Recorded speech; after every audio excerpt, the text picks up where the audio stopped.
The early distillers in Frankfort would have been just like anywhere else. They would have been farmer distillers with a pot still anywhere from 20 gallons to 200 gallons in size. And they were making their whiskey in the fall, in the winter after their crops were in and the corn had reached a good percentage of dryness so that they could grind it and make whiskey out of it. These distillers made their whiskey for their own consumption, and they also made their whiskey to sell. And they would sell it to grocers, basically, who would then turn around and sell it to bars, saloons, whatever. All through the 19th century, it was an extremely profitable business. There was a lot of it being made. There was a lot of it being sold, and they were making good money off of it. There were problems through the 19th century. You got to remember, in the 19th century, the main package for selling bourbon wasn't the bottle.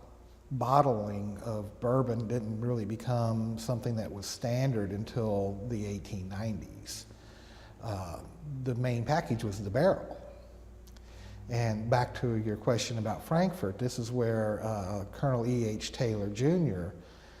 Becomes a very important figure in the bourbon industry.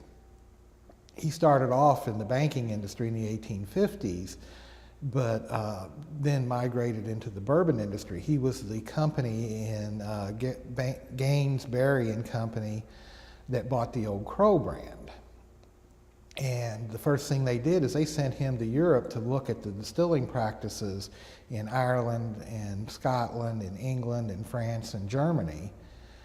And he came back to the United States and applied this knowledge that he learned about the practices to design the most modern, perfect distillery that they could in Kentucky for Old Crow.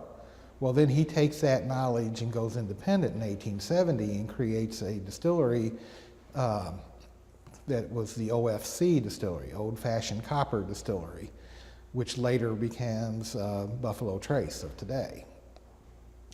So what he would do is, to show his genius at the time, he took the distillery, which he bought, which was just a small farmer distillery type operation, and he built it into a modern distillery, and he built it as nice as he could because he realized the importance of having a really nice distillery so that when salesmen and other people came to the distillery to see how it was made, it would look really nice, not some barn with a still in it. So that's the first thing he did. The second thing he did is he realized that the barrel was the main package. So he designed a real fancy trademark to put on the barrel head. You do realize that the term brand name comes from the distilling industry, as they would brand their names on the head of the barrel.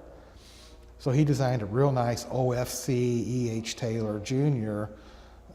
For that barrel head.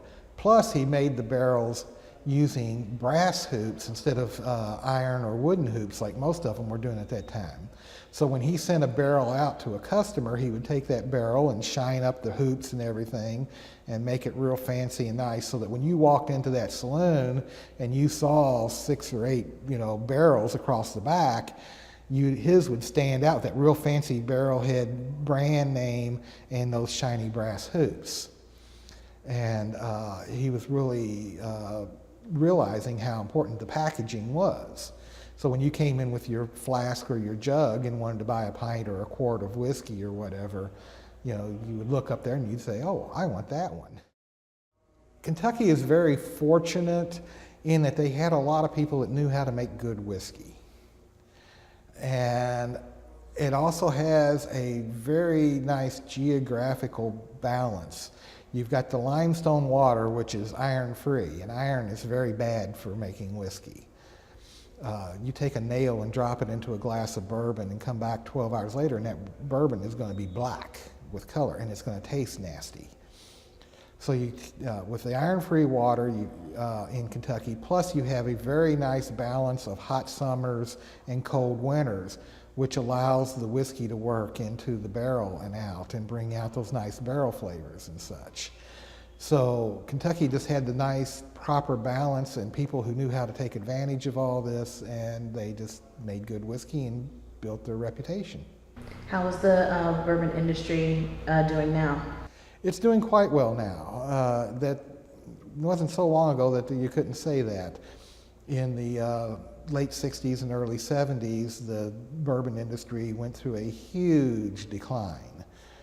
You had a generation of people that were saying, don't trust anybody over 30, and we're not going to drink what our parents drank. And most of what their parents drank were brown spirits, bourbon, rye, Scotch, Irish whiskey. They started experimenting with other new products such as vodka and tequila, two products that the government didn't even bother to keep track of until 1970 because there were so few sales of it. So the industry was in a huge decline until the 1980s, and it really is the single malt Scotch industry that helps bring bourbon back, because one of the things that people were drinking in the 60s and 70s were wine. And they were having wine tastings and wine dinners, and they had magazines devoted to wine, and people were writing books about wine and things like that.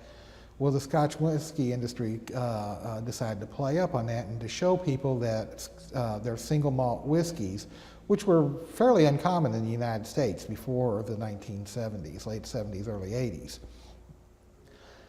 They started having whiskey dinners and whiskey tastings, and they started encouraging books and magazine articles and things, and doing the same things the wine industry had been doing to grow the product.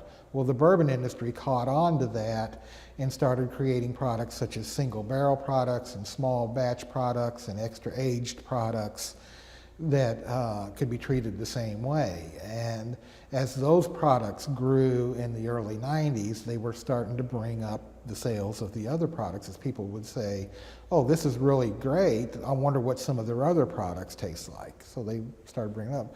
So now bourbon is actually growing at a pretty good rate. Even in this modern economy, the bourbon industry is actually expanding.